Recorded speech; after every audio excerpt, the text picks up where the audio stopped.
Lettre ouverte à Monsieur le maire de la commune de Bao. Monsieur le maire, la courtoisie voudrait bien qu'on se présente à une personne avant de lui adresser la parole. Mais cette fois-ci, par contrainte, je me passerai de cette règle pour une toute simple raison, je voudrais que le message que j'ai à vous dire prime sur la personne moins importante que je suis. Je m'en désole vraiment de ce manque de courtoisie.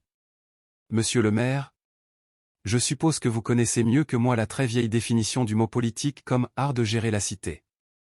Je suis convaincu que vous êtes aujourd'hui maire de Bao parce que sa population, dans sa grande majorité, croit que vous avez les compétences et les stratégies nécessaires pour mener à bien la politique de développement de cette commune. Remettre en cause votre posture serait synonyme de douter de la responsabilité et l'intelligence des populations. Ce serait d'ailleurs une aberration de ma part. Si aujourd'hui, après une minutieuse réflexion, j'ai décidé de vous écrire cette lettre ouverte, c'est parce que j'aimerais que vous écoutiez davantage la voix de la jeunesse en particulier qui, en principe, est le moteur de toute politique de développement.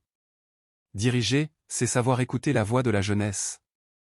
Je ne dirais pas qu'elle est la couche la plus importante de la société, mais son implication dans les affaires de la cité compte plus que l'impaction des autres couches. Écoutons sa voix. Monsieur le maire, peut-être remarquez-vous qu'il y a déjà trop de détours dans cette lettre et que certainement réfléchissez-vous par où je voudrais en venir. C'est peut-être très capricieux de ma part, mais c'est une de mes manières d'approche quand il s'agit de parler avec quelqu'un par l'intermédiaire d'un texte épistolaire. Désolé encore pour ce détour. L'objet de cette lettre est de vous parler d'une chose qui me tient vraiment à cœur, il s'agit de la considération des habitants de Dieguirai. La jeunesse de cette localité a très longtemps crié parfois en sourdine pour des espaces de loisirs, des infrastructures routières et l'accès des transports en commun, l'état de délabrement avancé du pont principal etc. Monsieur le maire, est-il possible d'espérer à un futur prometteur pour le développement d'une localité sans l'existence de ces projets ou même réhabilitation de certaines infrastructures? Vous conviendrez avec moi que la réponse est bien négative. Monsieur le maire, voilà en quelques mots la reformulation de mon vœu et de celui de la grande majorité des jeunes et habitants de Dieguirai.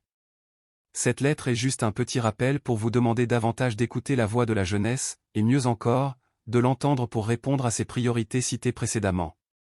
Monsieur le maire, avant de finir, j'aimerais préciser que je n'ai aucune intention de mettre du noir dans votre bilan. C'est par pure conviction que je vous écris et ma voix est indépendante. Si toutefois, par hasard, vous lirez un jour cette lettre quelque part, prenez-le tout simplement comme un rappel et un cri de cœur d'un habitant de Dieguirai, Rive B, qui souhaite l'amélioration du cadre vie de Cambe, Toldiaz, Rudis, Assurance, Zagbao, Diegui Péage, Capec laissé en rade. De préférence, et je le souhaite bien, j'aimerais qu'un de mes amis qui vous sont très proches vous la transmet pour que vous puissiez la lire pour entendre et écouter la voix des habitants de la commune dont j'en fais partie. Si, bizarrement, vous ne me parveniez pas à lire cette lettre, j'aurai au moins l'esprit tranquille d'avoir dit avec conviction et principe tout le bien que je souhaite pour le développement de la commune de Bao que vous dirigez actuellement en tant que maire. Veuillez recevoir, monsieur le maire, l'expression de ma profonde considération.